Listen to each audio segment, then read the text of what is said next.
Société Péris, partenaire du rugby amateur languedocien, vous présente Série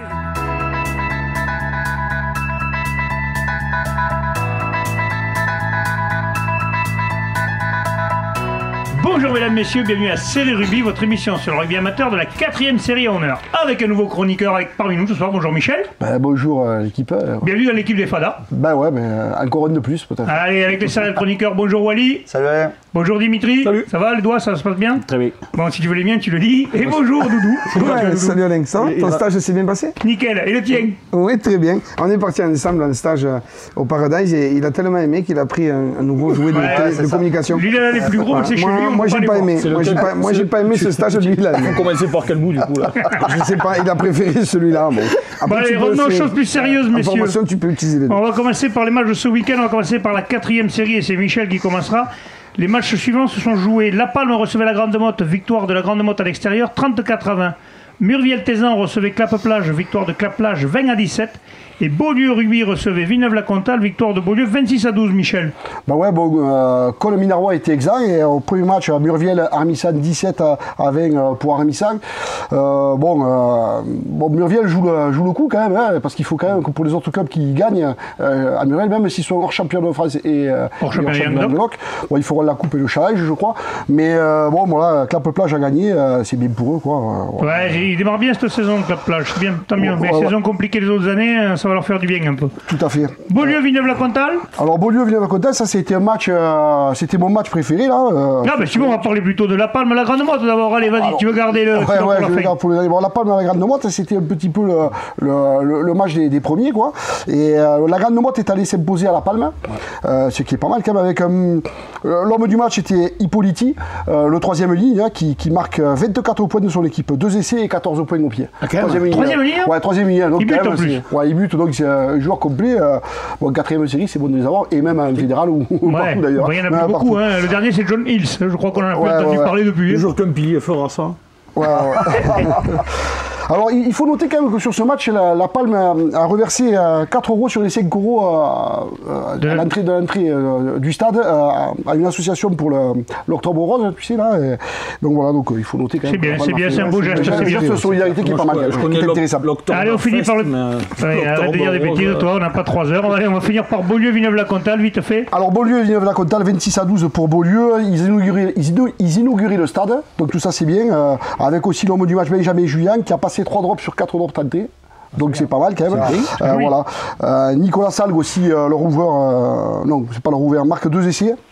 Voilà, puis voilà, donc belle victoire de Beaulieu. Alors, bien, c'est pareil, c'est un club qui s'est créé l'année dernière. Quand tu gagnes à domicile, ça fait toujours plaisir, même si Villeneuve-la-Comtale n'est pas un des gros de la poule, mais c'est une équipe quand même qui a été championne. C'était champion il y a quelques années, ça. C'est à croire aussi que Beaulieu est un fief de demi-ouverture, parce qu'Enzo Selpoli, l'ouvreur de l'USAP, est originaire de Beaulieu. Donc, donc attention. Ouais. Allez, messieurs, on passe à la 3e série. Dimitri, se sont joués les matchs suivants. Montredon-Moussan recevait Périac-Vache, victoire de Montredon-Moussan, 16-6. 40 recevait Vendargue, victoire de Vendargue, 39-16. Metz recevait Pesens, match nul, 19-19. Et Lioran recevait Cornellan, le derby du Biterrois, victoire de Cornellan à l'extérieur, 12-8. Dimitri, nous y étions d'ailleurs, hein, tu t'es régalé. Ouais, on est allé voir ce petit match de Lioran, j'en parlerai après. Bon, Metz-Pesens, match nul. Donc apparemment, beaucoup, je vais écourter parce qu'il y a eu beaucoup de fautes d'arbitrage apparemment. Ah mince. Donc c'est pour ça que je vais... C'est rare, les arbitres en général essayent d'être... Désolé aux équipes, mais apparemment ça a été vraiment... ça peut arriver. Un brave merdier. D'accord, ça c'est fini. Montredon qui... Montredon. Oui, c'est vrai, Montredon. Tu vas te faire crosser, toi. Montredon-Moussan. C'est pas grave, ils savent que je les aime quand même, ils sont de l'aude. Ils s'imposent, ils battent Périac logiquement. C'est les pauvres gars de Périac qui sont derniers du tableau. 40, l'équipe de notre ami... chroniqueur qui est Fred, non, c'est ça? Non, Pierre, j'appelais Fred. Les pauvres, ils ouvrent le score, puis après Van Dargue prend le dessus. Et attention, cette équipe de Van Dargue, un peu qui a fait un faux pas chez eux contre Lioran, mais qui l'a rattrapé dans la série 40 points. Et Lioran-Cornellan, un match où j'ai vu la première mi-temps et le début de la deuxième.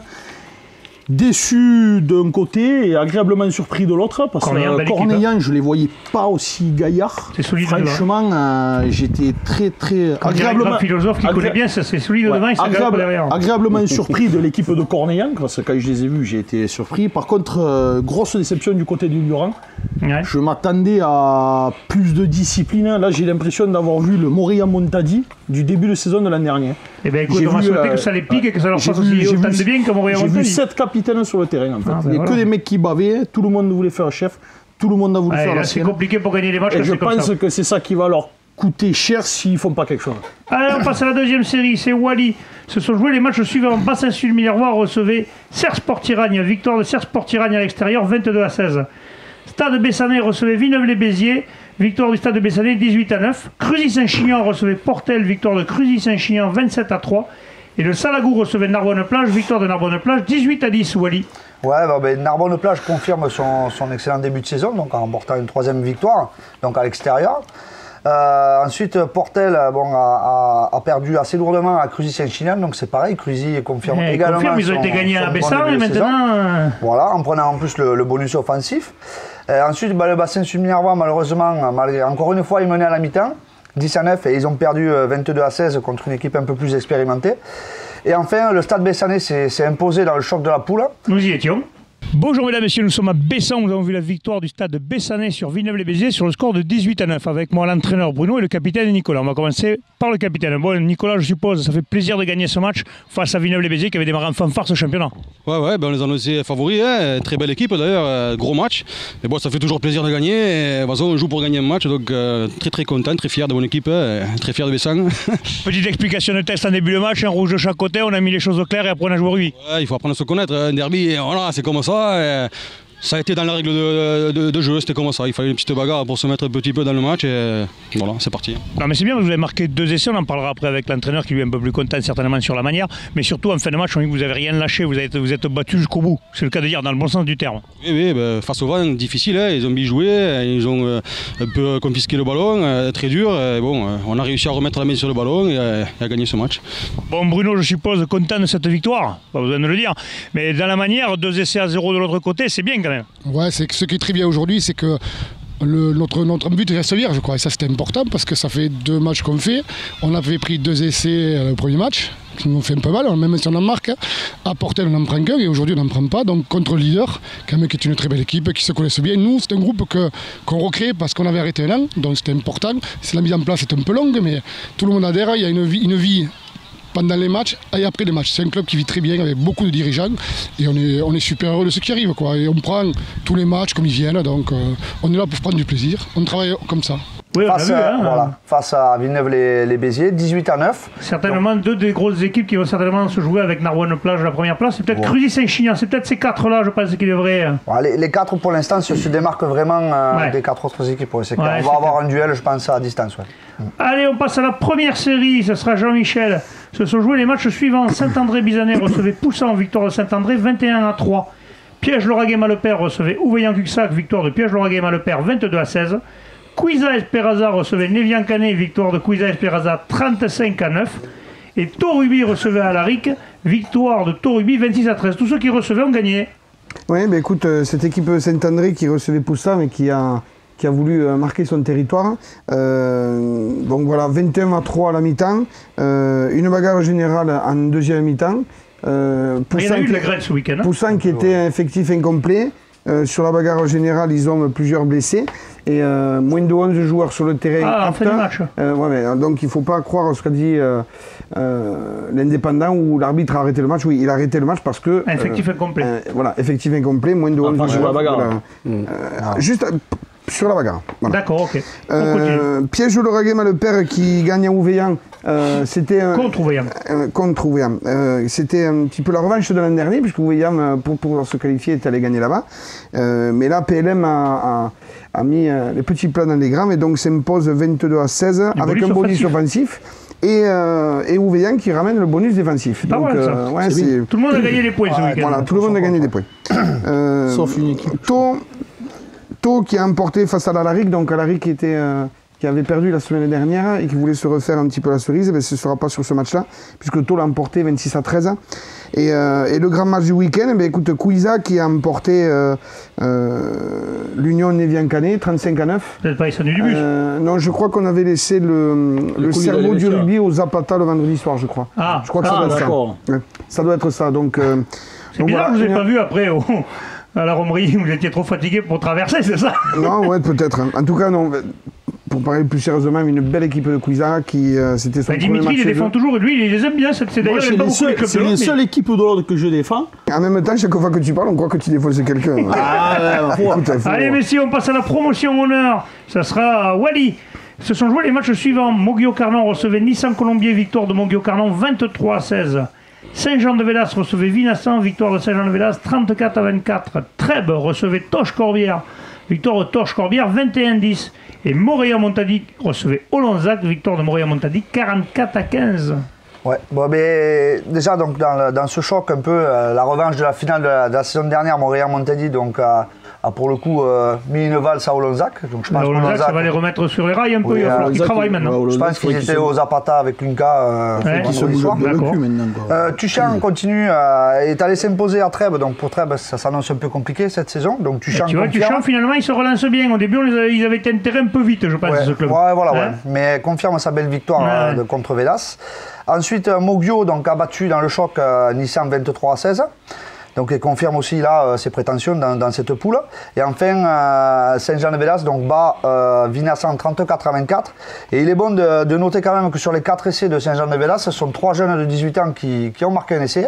Qu'il y avait 9 joueurs de moins de 19 ans sur la feuille de match, et je pense qu'il faut le féliciter. Ils ont réussi à créer quelque chose, ces gens de Vélas. Les vieux ont réussi à faire donner envie aux jeunes, et ce club est en train de se pérenniser avec des jeunes. C'est très intéressant pour la suite. Bien. Surtout, il n'y aura pas que les cœurs de canard, il y aura des beaux joueurs de rugby.